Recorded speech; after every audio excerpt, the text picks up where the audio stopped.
Hello and welcome to Resilience. I'm pretty excited that I'm back. I have to say that the university life has taken a toll on me the previous months, and I didn't have at all the mental capacity to sit down, think, write, and record a new episode, even though the topics that we're discussing here has been always in my head. But as this podcast is a very important means of expression for me, for my creativity, for my thoughts, for the things that I want to share with you. I needed the right mental space to work it through, and I just didn't want to present something to you that is random thoughts, but rather find some time to enjoy the process and offer you something that is worth sharing. So, as we are at the moment during Christmas break, I got the opportunity to rest, reflect, reset, and here I am. We were gonna continue discussing different topics and questioning what resilience really means, because I still hear it everywhere. And it fascinates me that we are talking about how to make people more resilient, to fit in systems that are broken and systems that they do not work anymore.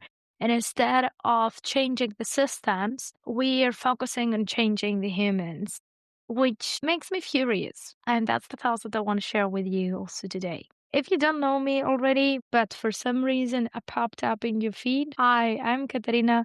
I'm someone who's been under pressure, chased belonging, burnt out, and started over more than once in life with different roles in different settings in different countries. I'm a firm believer that our world will change when we share things that are untold. And that's the purpose of this podcast. To share the stories from my own journey, ask the questions, and reflect on the silly, painful, beautiful lessons that come along the way that reveal how connection, choice, and self compassion can actually shift the narratives of our today's world. And as I mentioned, we are in this period between Christmas and New Year's. There is one specific topic that I always write about during this period: money, gifts, and our relationships with other people. Money is a very hot topic, and it doesn't matter where you work or what do you do. Everybody talks about money. Working in entrepreneurship, with whoever you talk, especially startups, people who start their entrepreneurial journey, what they tell you when you ask them, what do you need? The answer is money. When you talk with family, friends, and so on, what they usually say is like, I wish I had 1 million euros, $1 million, put whatever currency you like, and then I will be happy. First of all, there's plenty of research out there to see that there is actually a certain threshold of money that is associated with happiness. But other than that, money is not most of the times the problem. I'm not saying that is not important, but it's not what we're actually missing. Is there something else that we're actually missing that makes us miserable, makes us not feel enough, makes us not feel worth? And if we had money, would that actually change? My perception on that is no. I'm gonna explain a little bit why. Money is important and is a tool that we invented as humans, and it is something that allows us to communicate with each other, allows us to interact with each other, and sets up the board of the game and the rules of the game that we're playing in this life. If we were alone on this planet, would we actually need money?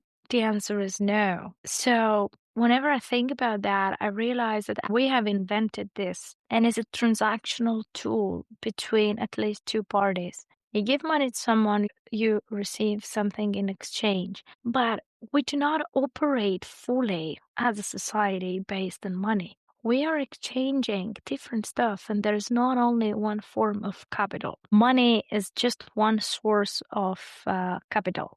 And we have so many different versions of capital. Last year, one of my colleagues, she did a workshop talking about different types of capital, and she shared with us 8 different ways that we can measure capital. We have the financial one, that is the money. We had material one, that is the possessions that we own.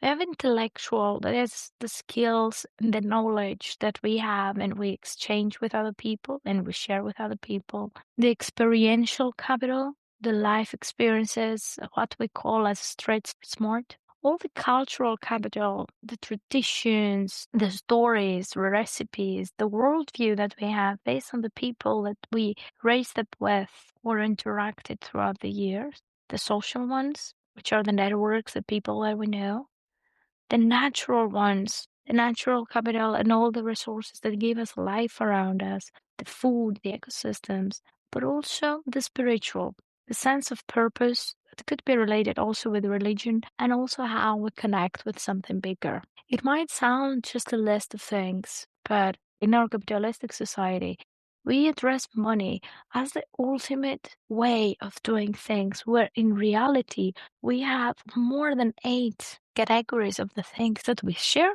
the things that we exchange, the things that we ask for, and the things that we own. Because focusing, as I said before, in terms of richness, only on the financial capital, we lose all the abundance that we actually hold. All of us are having certain associations about money, and we don't talk about that. Our relationship with money is a multi-factor relationship that focused very much in the early conditioning. Where are you coming from? What associations your parents, your society had around money and how money was perceived? And these are not discussions that we usually have, and they are very different from person to person. So, if I can take myself as an example, raised up in Greece, quite middle class, I had experienced life before the crisis and life after the crisis. There are certain thoughts connected and associated with money that were very deeply rooted in me.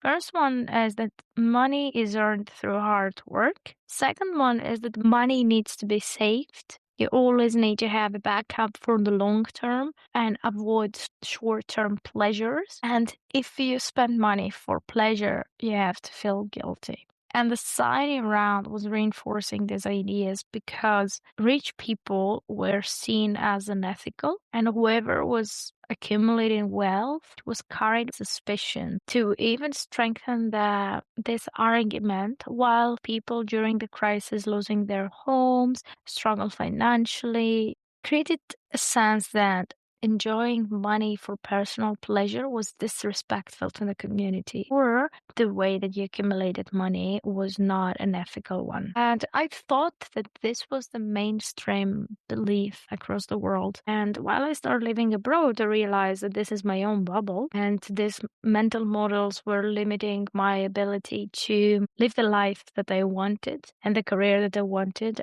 as I was hesitating to ask for money. I was feeling guilty spending money and compared myself in inadequate ways with others. So I felt that there's something needs to change. To give you an example, I had a gig that I was feeling guilty to ask for money because I was feeling that asking for money is something bad and I shouldn't do that because it shows certain values and attitudes in life. So I was trying to figure out ways of how to get rid of this mentality and start using money in a way to serve me. So in 2023, a friend and colleague of mine started the Abundance Fellowship.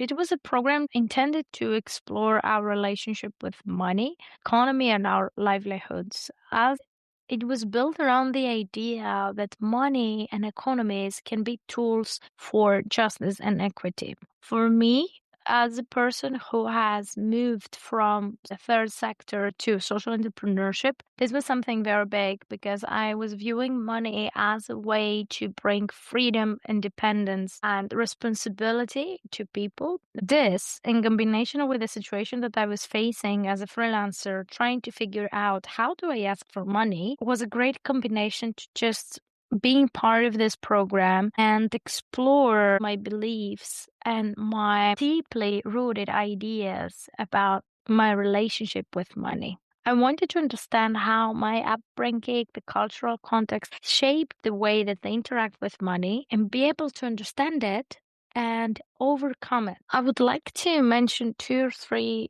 key takeaways that I took from this program that shaped my life and it's still affecting the way that I interact. The one is related with what I was describing before, the different forms of capital, giving from a mindset of abundance rather than from a mindset of scarcity. Because the moment that we actually realize that we are already rich and we are already giving from a place of abundance rather than from a place of scarcity, changes a lot the narrative and how do we perceive our relationships with money, with other people, and also with ourselves. For example, everybody wants to do things, but they see that the scarcity of money is the one that doesn't allow them to pursue what they want to pursue. And in reality, if we just zoom out and see the forms of capital that we actually own, we might realize that we have something that can allow us to pursue our dreams and the things that we actually want to do. So, first thing first is to understand and accept and look for different types of wealth that we already have. The second element of that is not only to understand how many things you own besides money, but also realize that you can be reciprocal over being transactional. And what does that mean is that give what you have now and do not expect that you will receive back exactly what you gave from the recipient. Keep in mind that you give from a place of abundance that you always have and it will always return to you, and give it away and let it go without expecting a direct return. This thing might come much later from somewhere else and in bigger volume maybe, and it will come in the right time.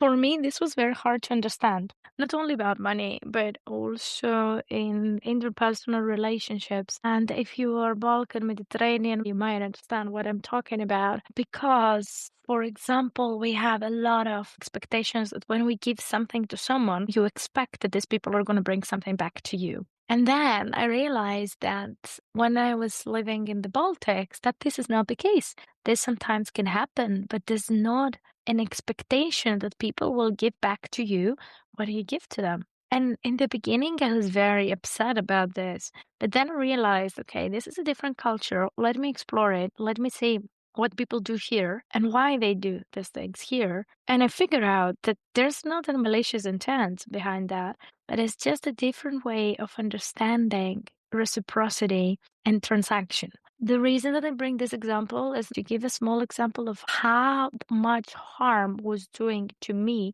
to do something and expect something back compared to do something because I wanted. And this was something that it became very clear to me as a learning lesson in Abundance Fellowship. The intention for action was not transaction. Giving away something doesn't mean that I lose this part. Expanding the different forms of capital, an experience, knowledge, a skill, a connection, a network. These things, nobody can take it away from you. It is not a zero-sum game, because talking about money, like you can very easily define when you have and when you have not. But some things cannot be measurable. And the fact that I give something doesn't mean that I automatically lose something. For example, I can share my knowledge about a topic. The moment that I share it doesn't mean that I lose ownership of my own knowledge, but I rather share it. To give you a more concrete example on what does that mean and how it shifted the perspective. Some years ago, I was participating in a summer school, and before we presented our ideas to the jury, the groups were giving feedback to each other. So my team presented our idea to another group that had a very different approach to the problem they were solving. We listened to them, they listened to us, we gave feedback, and then we are in the finals when we present to the jury. And when we present to the jury, they actually switched the whole model and replicated my team's idea into their domain. I was furious. I was so angry at them, even though there was no reward. But I got so much angry because I felt that they utilized our experience, our skills, and our expertise to present something and compete. And of course, I brought that up to the organizers, and the response that I got from the organizers back then made me dropped my jaw, also opened up a new way of thinking I've never thought before. And what they told me was to see it from another perspective.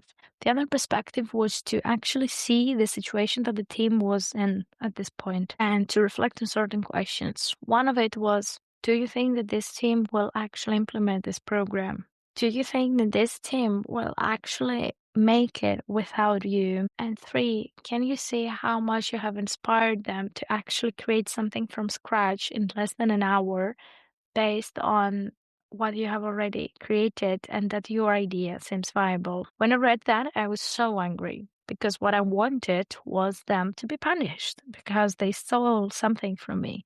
But in the second thought, I realized that they were right because this program never kicked off. This team is not working together, and it was just a project that they had to complete, and they fulfilled it successfully. So, can I see things from a side of compassion and how my capital has been used in favor of others for the, you can call it general good, instead of trying to capture it, own it, and make it mine. Of course, there is a lot of value on that, and our egos talk a lot about this. But in the fellowship, I actually embodied this virtue of understanding that capital, different forms of capital, are not a zero sum game that someone has more and the others have less. One of the reasons that I loved this program, and I'm very proud of being part of it, is that we were not just talking about this, but they were embodied practices that we experienced these new formats. And I would like to talk to you about that. The reason that I have been in favor for the practical embodiment is that it challenges the way that we interact with each other, and we have the possibility to reflect on the resistance that we have in these practices because they're very far away from the way that we perceive money and our relationships with money in our everyday life. The first practice that we did was a gift circle. So basically, each person and each member of the fellowship had the possibility to share what were the extraordinary, unique things that they could offer to others. Could be a specific skill or knowledge, some network, some practices, and so on. And we had also space to offer sessions that we could eventually share our knowledge. On top of that, we had a needs assessment. So each person could say what they're looking for, that we could support each other. And again, keep in mind that all of that doesn't have to do with any sort of financial contribution. It was just pure sharing between different individuals. And the reason that I'm sharing that is that we are all sitting on golden eggs and we are all having certain things that makes us unique. And we need to create spaces to share that with others instead of just stuck on the things that we're missing, the things that we're lacking.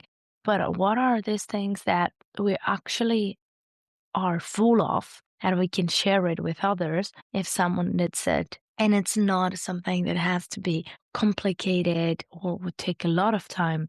It's something that is simple, it is there, and is ready to be utilized. As I mentioned before, when you own something, sharing it with others doesn't mean necessarily that you lose it. The things that we're actually losing are things that we have invented. And one of them is money. That was something that really fascinated me in the way that I could actually offer to people and people could offer to me. And I caught myself being there to offer to others without necessarily defining what I have. And this was a very interesting exploration and realization for me. How do I give what I have when there is no specific demand? How do I show up to the world with all my gifts? The second practice that I would like to talk about was the abundance fund that I have experienced twice, once 2 years ago and once this year.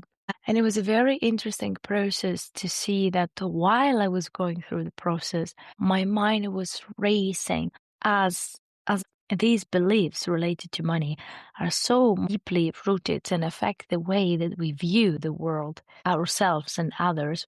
It are very difficult to untangle and transform. The abundance fund is actually a practice when the collective has a certain amount, the members of the collective are sharing their needs. That could be a project, that could be an initiative, that would be a personal need without strings attached, without questions asked, rather than just a need that it has been expressed.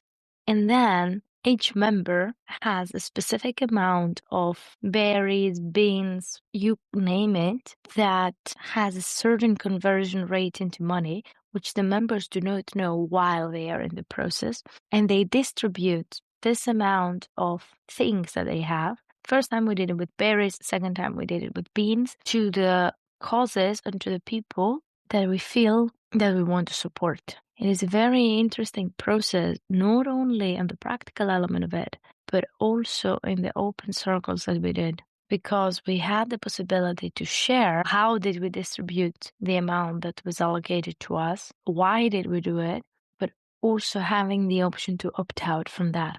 And I recall that was one member that shared a very personal need, and I got quite upset about this because I was feeling that what we do here was related to the collective rather than personal needs, because I had also personal needs that I didn't express. And then I just saw this battle in me of collective versus individual.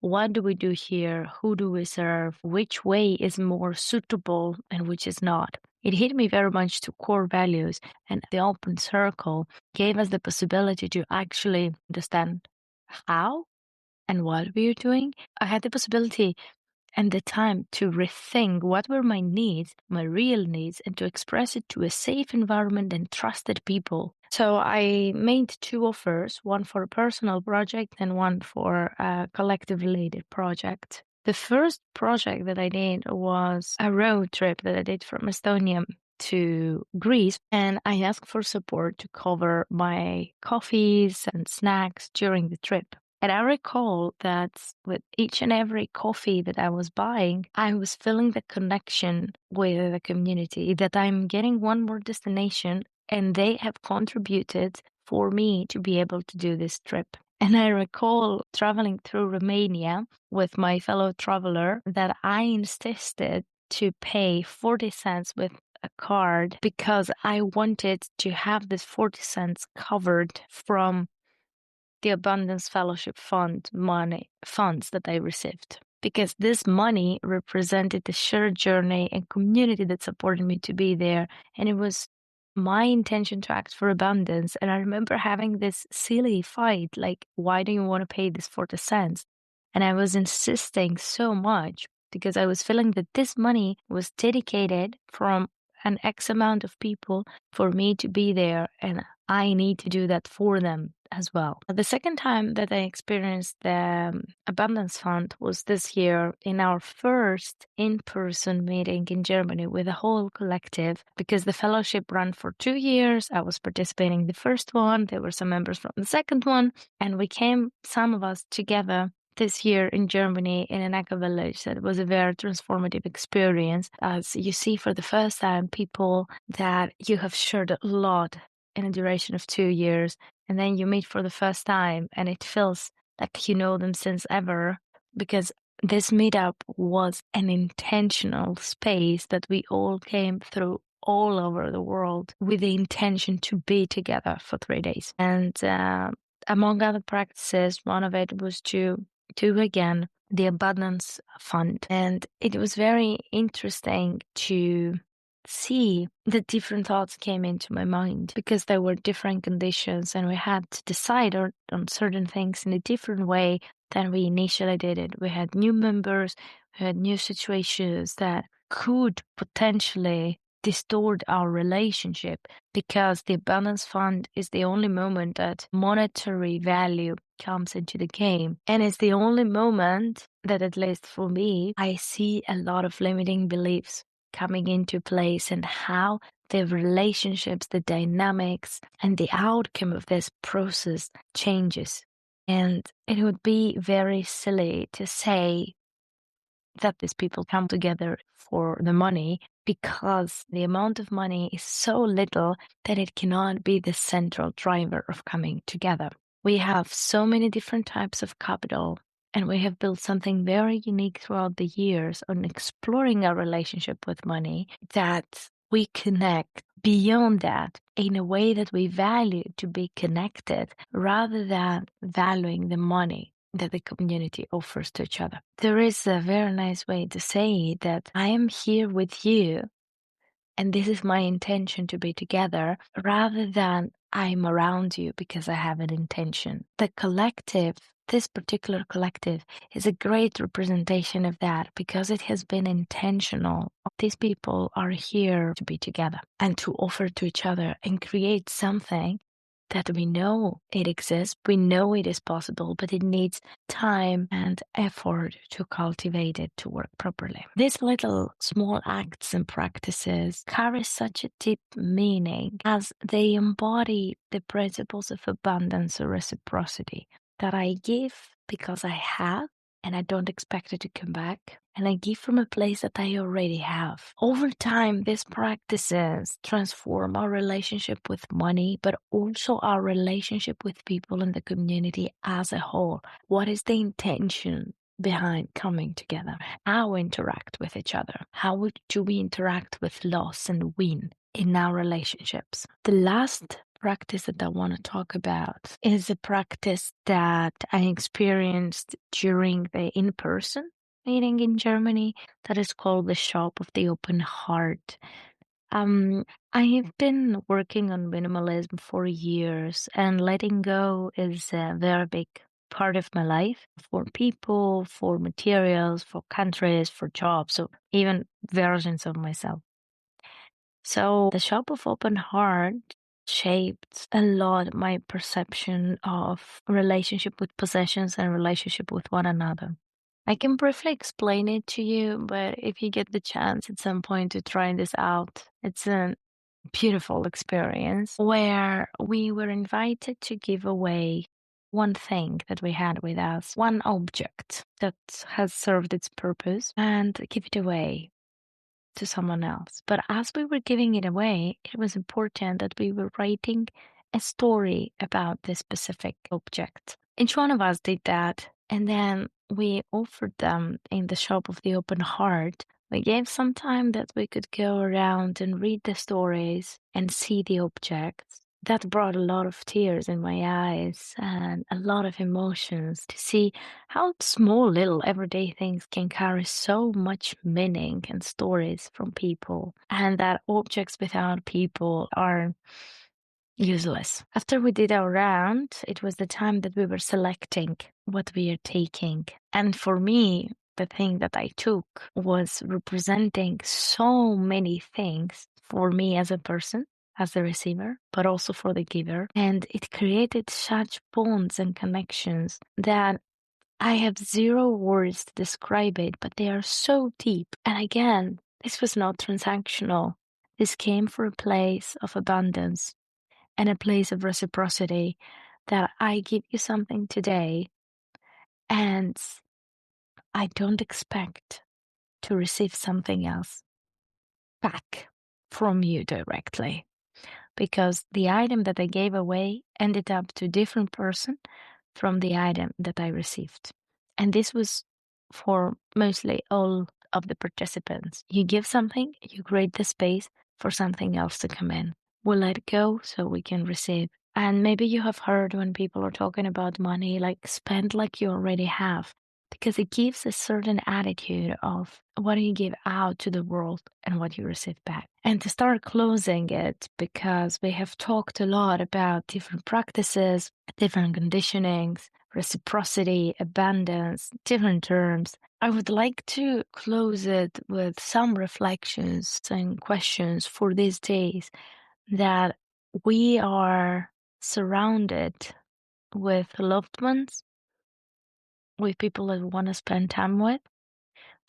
What really matters? Does it matter the expensive cheese, the expensive wine that you bought for them, or the fact that you're together and you share these very precious moments? Because there's no doubt that materials are important, but materials without people, without their stories, without their spark, are not the ones that matter. use things and love people. And to me, I was very lucky to have this possibility to be part of the Abundance Fellowship, to be part of the Cohere Collective, to intentionally create a relationship with these people, to intentionally challenge the way that I view money, our livelihoods, and our society. But I firmly believe that if we intentionally practice reciprocity and embody abundance in the way that we exist and embrace all this wealth that we hold in our minds and in our hearts and our souls, and be brave to share it with others, expressing more compassion, being more vulnerable and open to share, our world might be a little bit kinder place with less competition and less cruelty to ourselves, to each other, and to the environment that we are actually living. Before you hesitate to share what you have, and before you say that I wish I had this money, I would like you to pause and see what really makes you rich. And maybe you are already rich. If today's episode sparked something in you, share it with someone who might need to hear it too, and follow so you won't miss the next episode. I promise that I'm gonna share one episode per week every Sunday afternoon. And until next time, stay soft, stay strong, and stay resilient for you. Bye.